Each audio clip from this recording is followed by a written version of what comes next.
DreAllDay.com. You are in search of the best show in podcasting. Your search is officially over because you are now tuned in to the show where you learn the discipline to show up day after day to do the work, the confidence to put yourself out there boldly and authentically, and the mental toughness to continue showing up, doing the work, putting yourself out there, even when the success you have expected to achieve has yet to be achieved. And on top of all this, let me give you a little bit more. Let me sweeten the deal here. I want to make you an offer that you can't refuse. We're going to give you the personal initiative. That's the go-getter energy that moves me, you, him, her, them, and they to go make things happen instead of waiting for things to happen. And you know what? I came up with that way before the Me Too and the gender identity thing. That's not what that was. So I was saying that way before that. But all that being said, we put all this together in one bundle, one package, one mindset, one method, one philosophy, one book, one university, one class, one master class, one show. This one right here that is called Work on Your Game. My name is Dre Baldwin, also known as Dre All Day, and welcome to the show. Today's topic, I'm going to tell you how to make discipline easy. Yes, you heard me correctly. Now, I just yesterday told you about the paradox of hard things. Now today, I'm going to tell you how to make discipline easy. Now, I know everybody who's listening to this show, you have some interest in discipline, at least a fleeting interest in discipline, because it's the first thing that I mention when I introduce this show every single day. Maybe you have a hard on for discipline. Maybe you are a person who understands, maybe you're not that disciplined right now, but you understand that you're going to need it and you're looking for ways to become more disciplined. So you're just hoping that I stop with this introduction, just get to the meat and potatoes of the show so you can understand how to make discipline easy. But understand something about discipline, your willingness to show up every single day and do the work. Actually, before I get to that, let me tell you that this show is brought to you by the good folks at Work on Your Game University. That includes me, where you can get the mindset, strategy, accountability, and action steps in place for you to take your game from where it is to where you want to take it. If you are an athlete, if you are an entrepreneur, if you are a freelancer, if you're a solopreneur, if you're a student, if you are a business professional trying to grow in your role, if you're a person who's just trying to figure out where the hell you belong in this life and where the hell you want to go next. We got levels for everybody. We have something for everyone there. Work on Your Game University. You can get started for as little as $7. You can count that on your hands. Okay, that's workonyourgameuniversity.com. And please leave a review of the show wherever you happen to be listening to this: Apple Podcast, Stitcher, and whatever other one that allows you to leave reviews. As far as I know, those are the only two. But if there's another one I don't know about, somebody let me know so I can start mentioning it when I ask you to leave a review on this show. All that being said, the topic once again: making discipline easy. Now, I'm talking episode number 1202. You can listen to that at DreAllDay.com/1202 with a dash. Why you struggle with discipline. Today, I'm going to share some of the things that you are either probably not doing or maybe not aware of that has led to those struggles with discipline. And I'm going to tell you how these things can be implemented. So these are the things, any of you who's had any challenges with discipline, maybe you've been disciplined at some points in life, but you haven't been consistent with it. Maybe you want to be disciplined and you have no idea where to begin.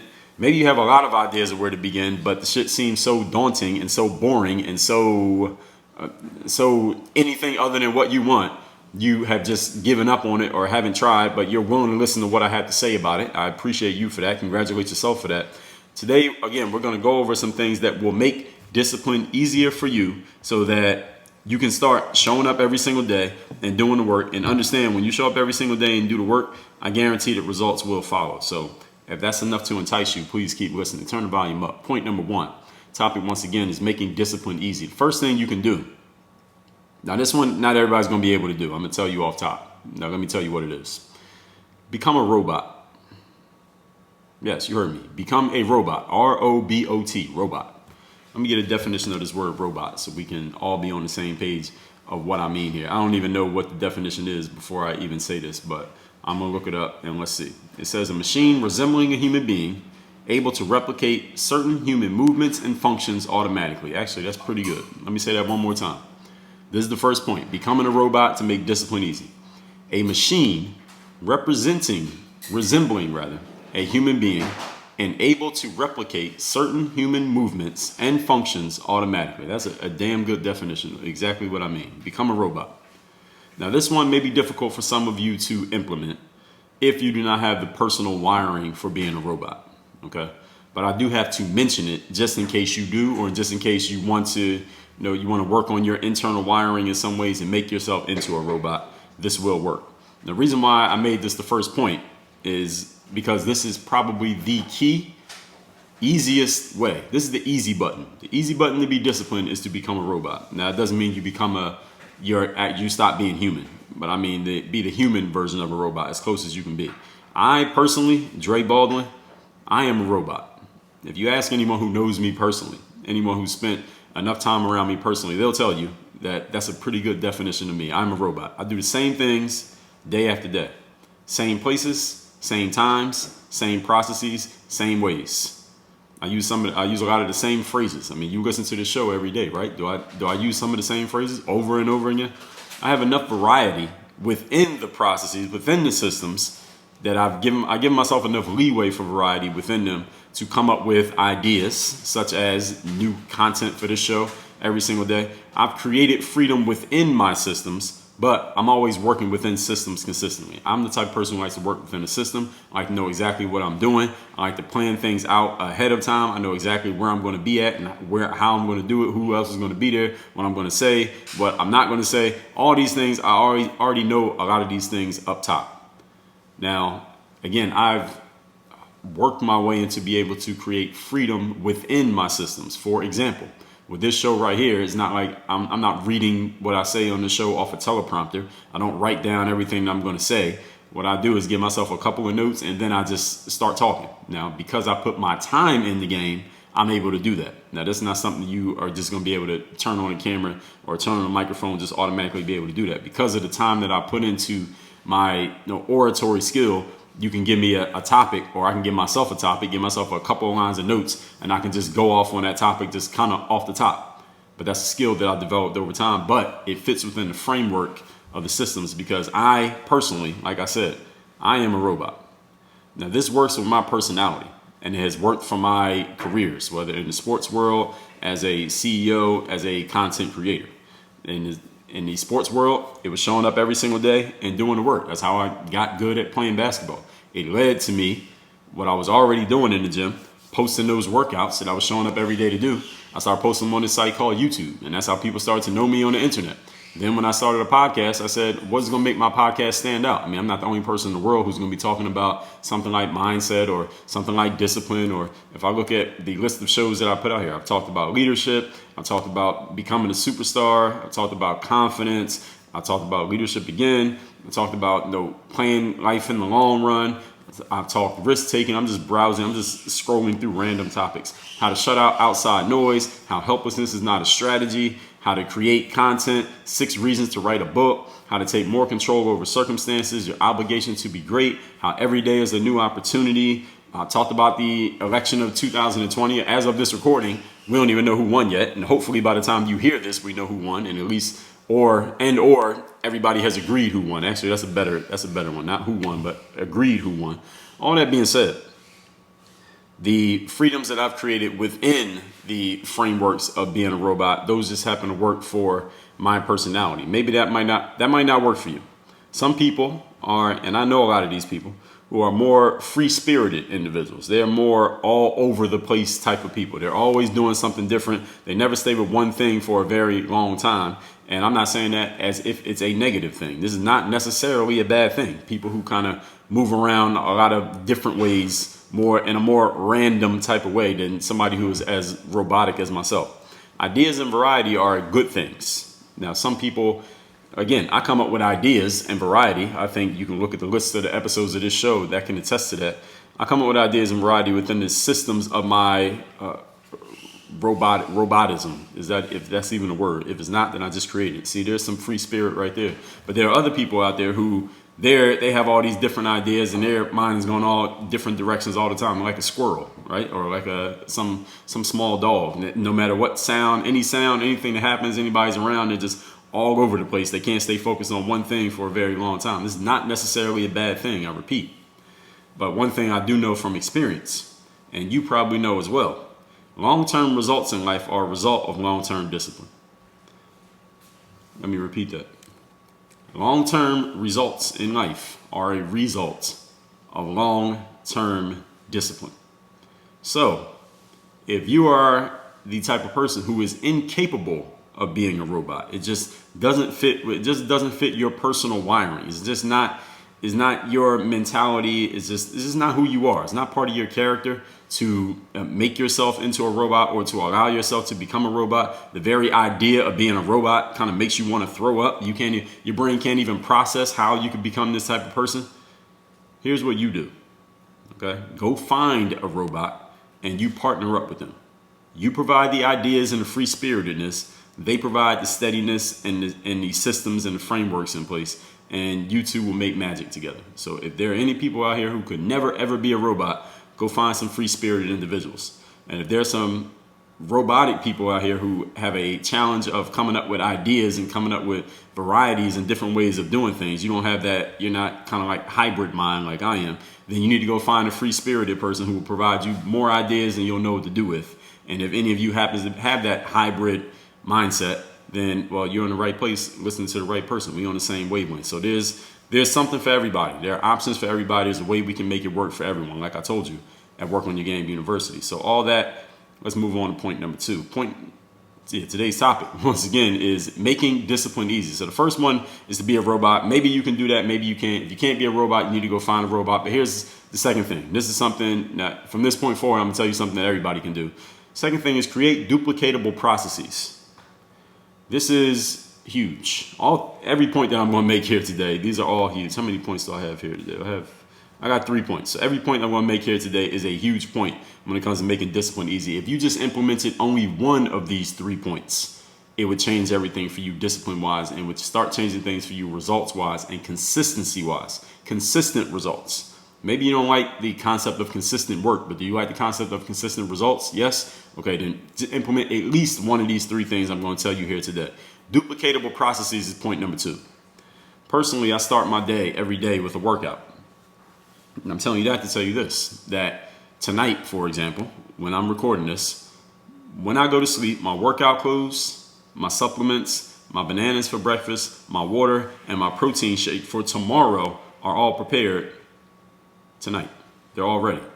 Protein shake will be made. The water will be ready. I have my bananas laid out. My supplements are already in place. My workout clothes are already laid out. I know exactly what I'm doing. Whatever workout I'm doing, I know what that is. If it's in the gym, I know what part of my body I'm working on. If I'm going to do some cardio, I know what I'm doing. Am I going to be running? Am I going to run inside or outside? I'm going to ride a bike. What am I going to be doing? I know exactly what I'm doing way before I do it. This is all part of the process. This is not a robot thing. Now, you might call that being a robot, but this is part of a process.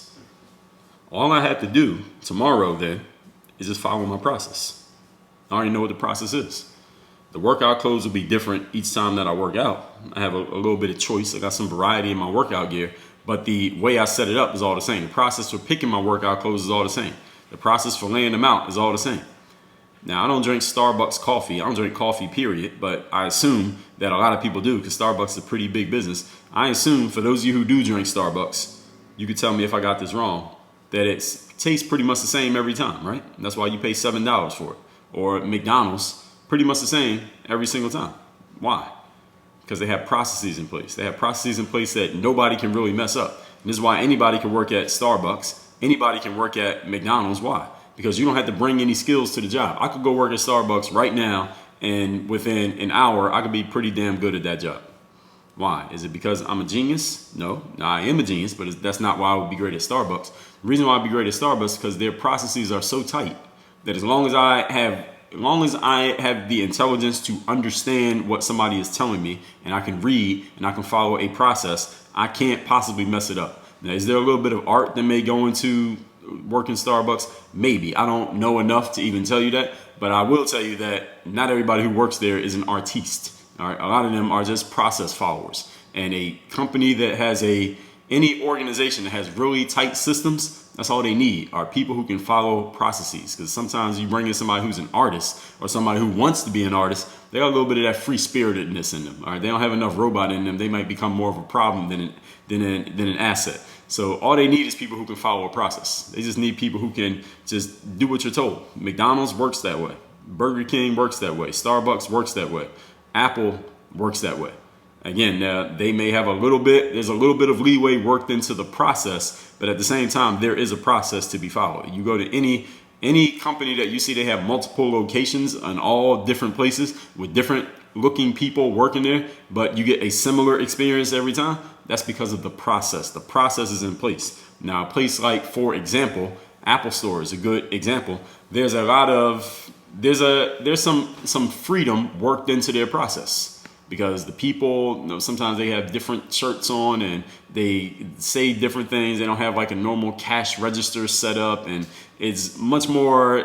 I don't even know how to describe the Apple Store. One of you could describe it better than me, but it's not like everybody's in there like in uniform like soldiers. For example, like a McDonald's or a Starbucks, the process is so tight that everyone's doing the exact same thing. Whereas in Apple Store, you have no idea what everybody's going to be doing. There's like 50 people in there working all at the same time. But understand, there is a process in place. You don't notice the process as much, but there is a process in place. That's why you can get the same experience. If you go to an Apple Store in Kentucky or an Apple Store in Oregon, you're going to get a similar experience, and the products are going to cost the same price, and the products are going to be exactly the same no matter where you buy it. That's because the process is tight. And this is the same thing for you.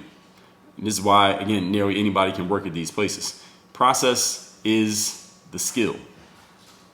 Right? You don't have to bring skill to McDonald's, but you can work there and get paid your salary for working there. Why? Because the process is the skill. You don't need any skill. The only skill you need: can you read? Yes. Okay. Can you follow directions? Yes. Can you show up on time? Yes. Can you make sure you have your uniform and it's clean? Yes. If you say yes to all four of those, the process will supply all the skill. You don't have to have any skill. You can be a complete idiot.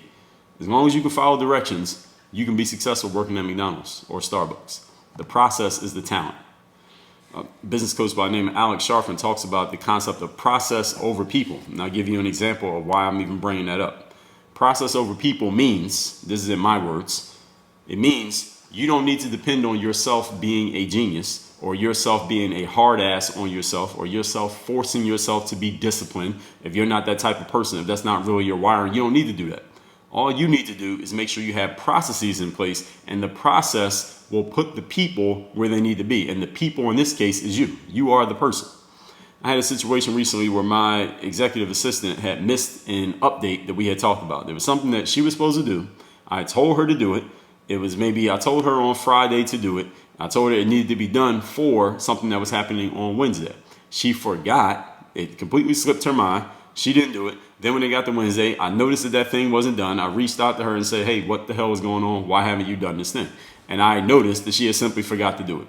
Now, if you know me personally, or if you listen to enough of these shows, you probably know that forgetting to do something is not really acceptable around these parts. All right, mental errors are not okay. This was a mental error. And I talked about this in masterclass number 993, how mental errors are unacceptable. However, in the time between, and I had a call scheduled with my assistant about an hour after, maybe an hour and a half from the point that I was sending her a message and letting her know, hey, you forgot to do this. And I knew she had forgotten to do it and she was fixing it. But in the hour and a half between the time I pointed it out and the time we got on the call, I was thinking about it a little bit. And at first, my initial thoughts was I was pissed off. I wasn't angry, but I was pissed. I was annoyed because it was a mental error. And I just don't like when people make mental errors, because it means they're just not on point. They're not focused. And again, you got to remember, I'm a robot. So when someone shows some non-robotic behavior and something just slips their mind, I'm like, how the hell did it slip your mind? What are you doing? All right. That was my first thought. I didn't say it, but I was thinking it. But what I realized in the time between me pointing out the mistake and actually speaking to my sister, her name is Ren, I realized that it wasn't her that had made the mistake. It wasn't me either. What happened is we didn't have a process in place to make sure she couldn't have forgotten. That was the problem. There was no process. So instead of chewing her out for missing the update that she did indeed miss, I instead told her that what we need to do is tighten up our processes. So if we tighten up the process for how these things get communicated and get noted, and there's an accountability system in place to make sure we all get done what we need to get done, then there's no way we can ever blame the people, because the process will make sure that the people do what they have to do. So my point here is, as long as the person is competent, and that person being you, as long as you are competent, as long as you can read, write, and understand, you have control of your five senses, if you have process in place, you can't possibly mess it up.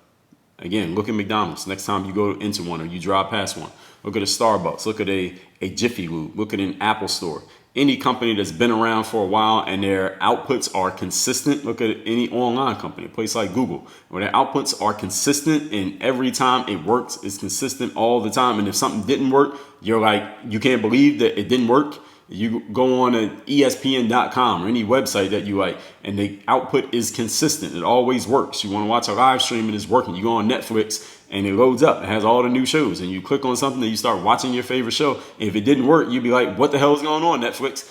That is because there are processes in place to make sure that even when something goes wrong, it never reaches you. You don't even know when something went wrong because they have processes in place to make sure things don't go wrong to the point that it's hurting their bottom line or hurting their business or hurting the front, the user inside of things. Any organization that has been widely successful in a widespread range of geographical range or area over a long period of time, they have tight processes in place. They do not blame the people. They always blame the process. And when a person makes a mistake, is because there wasn't a process in place that would make sure that that person couldn't possibly mess up. So any of you who runs a business, even if that business is just you, and understand that your whole life is a business and you are the person running that business, you're the owner and the CEO of that business. Next time the person makes a mistake or a person makes a mistake, before you get mad at the person for the mistake that they made, ask yourself the following question. Do I have a process in place that will prevent this person from making this mistake? Because if the person made a mistake because you were depending on the person to remember or to do something or to have a certain skill, well, that was your mistake in itself, and that you depended on the person. Understand that human beings, ladies and gentlemen, we are flawed characters. We all make mistakes. There is no perfect human being. But understand, a process can be perfect. Processes aren't human. They're inanimate objects. So processes can be tight. Processes are exactly what they are. They don't take days off. They don't get tired. They don't need bathroom breaks. They don't need to get something to drink. They don't forget things. They don't have emotions. Processes can just be followed simply over and over and over again. So the next time you notice a person in your organization, in your family, in your team, or even if it's you making a mistake, ask yourself, do I have a process in place that would make sure I don't make this mistake anymore? And if the answer is no, then that's why the mistake happened, because you depended on a flawed human being to remember something or to do something when you shouldn't do that. You set yourself up for failure by depending on people. What you should do instead is depend on process and then find competent people to work the process. The process never makes a mistake. Point number 3. Topic once again today is how to master discipline, or how to make discipline easy, actually is what we titled this. How to make discipline easy. Number 3. Reduce your decision-making situations. Steve Jobs, the guy who created the products that right now I got 2 iPhones in front of me, an iPad and a laptop. Steve Jobs was these are the children of Steve Jobs' brain, right? Now, Steve Jobs was famous, at least in his later years, for wearing the same shirt and pants combination every single day. Now, I don't think it was the same shirt and the same pair of pants. I think I read this in a book, Steve Jobs by Walter Isaacson. Great book, by the way, if y'all looking for a book to read. It's called Steve Jobs.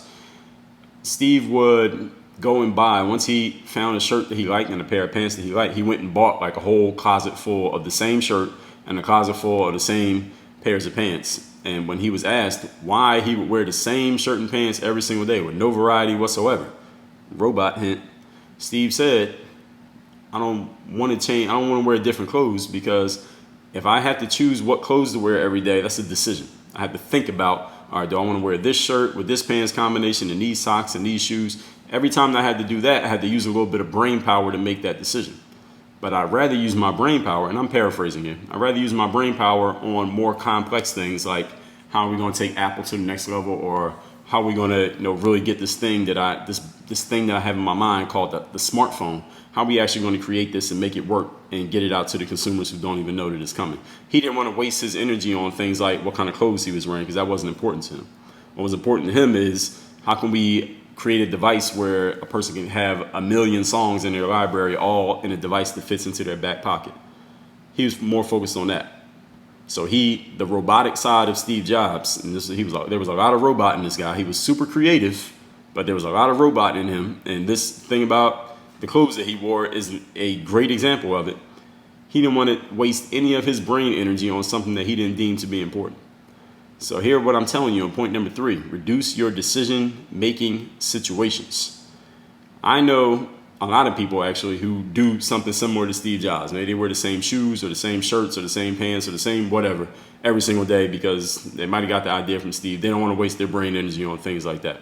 I, for example, I don't wear the same clothes every day, but my choices are pretty narrow. I got a bunch of white t-shirts, crew neck t-shirts and v-neck t-shirts. I got some tank tops for when it's 85 degrees and humid in Miami. Then I wear, for the most part, basketball shorts because I'm in South Florida. It's mostly warm. I got some hoodies for when it's cool for the couple weeks or a month out of the year. And then I got some basketball sneakers that I wear. I think the biggest variety that I have and what I do day to day is like in socks. I got a lot of different socks, but I really just base that on the shoes that I'm going to wear. So I use a little bit of my brain power on that decision, but that's just me.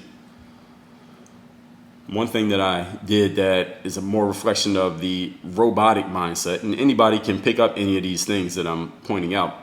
I hired a meal delivery service who brings me meals, so I don't have to think about what am I going to eat. I don't have to think about counting macros. I could, but I don't. I don't have to shop for groceries. I don't have to spend time slaving over a hot stove. All of those leave me more time to do things like record this show for y'all. So I'm not wasting time thinking about what I'm going to eat for dinner tonight because all I got to do is grab the meal out of the refrigerator, put it in the toaster oven, heat it up for 8 to 10 minutes, and it's good. I don't even know what it is. I just heat it up and start eating it. Doesn't matter. All of which leaves me more time to do the things that matter most to me. Things that I do best, 3 things that I do best. Writing, recording audio, and shooting video. Or being on camera for video, not being a cameraman. You get what I'm saying? The other 2 points of this show are what contribute to this outcome.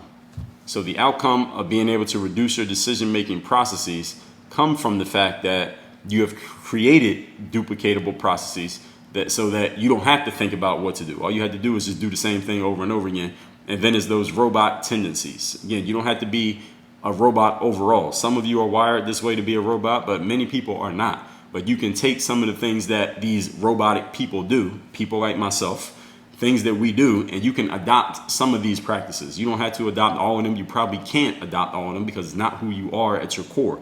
But you can take a few of them, or the ones that will be the highest return on investment, and start implementing them into your own life. And it will, I guarantee, start showing you a return on investment quickly. So all that being said, let's recap today's class, which is how to make discipline easy. I talked about in episode number 1202, why you struggle with discipline. Again, you can listen to that by going to dreallday.com/ and put the number of the episode, put a dash after it, and you can listen to those episodes. But today I'm sharing some of the things you're probably not doing or maybe have never thought of and how they're implemented. Number 1, become a robot. This one may be hard for some people, but a robot is, by definition, a machine resembling a human being that is able to replicate certain human movements and functions automatically. In other words, do the same things over and over again every single day. Same place, same time, same processes. If you have some hybrid functions, meaning you have some free spirit, you have some variety and idea person in you within being a robot, then you can work that free spiritedness into the process.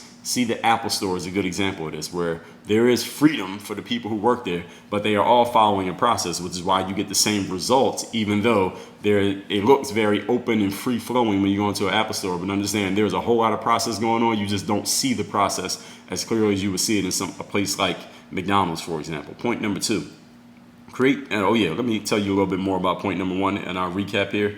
Long-term results are a result of long-term discipline. So if you're not the robotic type, you're the type of person who's more all over the place, free-spirited, always doing something different, you don't like to stay on one thing for a long time, this is fine. It doesn't mean there's anything wrong with you. Go find someone who is a robot, you two partner together. You provide what they lack, and they'll provide what you lack. It's a perfect partnership. Point number 2, create duplicatable processes. I start my day with a workout, so I have all my workout stuff ready. My food, my drinks, my supplements, workout clothes. I know exactly what workout I'm doing. I know exactly where it's going to be at. I know exactly, I could paint the picture of the whole workout without even doing it because I've done it so many times already.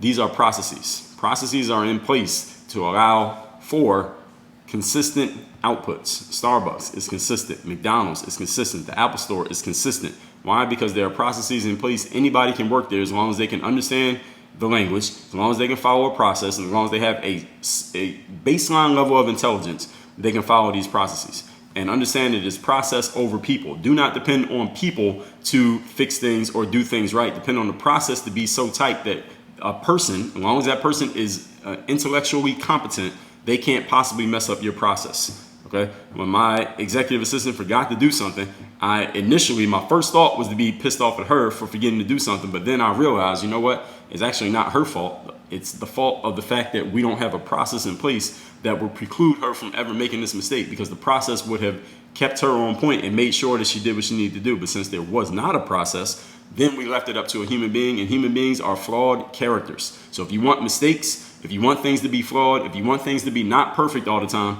then depend on humans. If you want things to be tight, if you want things to be duplicatable, you want things to be replicable, and you want things to be consistent, then depend on process. Point number 3.